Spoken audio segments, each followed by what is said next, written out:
कर्जत शहरातील छत्रपती चौक येथे मोटार मालक चालक संघटना व भास्कर भैलुमे मित्र मंडळाच्या वतीने गणेश महाआरतीचा भव्य सोहळा पार पडला।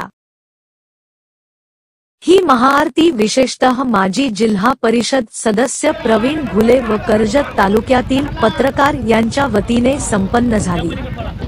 यावेळी भास्कर भैलुमे बांधकाम समिती सभापती, नगरसेवक भाऊसाहेब तोरडमल, पत्रकार गणेश जेवरे, तालुका पत्रकार संघ अध्यक्ष अफरोज पठाण, पत्रकार मच्छिंद्र अनारसे, पत्रकार ऋषिकेश पवार, रज्जाक झारेकरी आदींसह संघटनेचे पदाधिकारी व नागरिक मोठ्या संख्येने उपस्थित होते।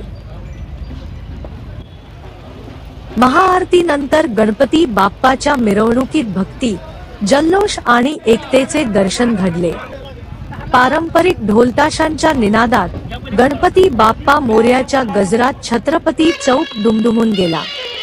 या महाआरतीमुळे गणेशोत्सवाचा उत्साह द्विगुणित झाला असून प्रवीण घुले व पत्रकारांच्या पुढाकारामुळे कर्जतकरांमध्ये भक्तिभावाचे वातावरण अधिक रंगतदार झाले।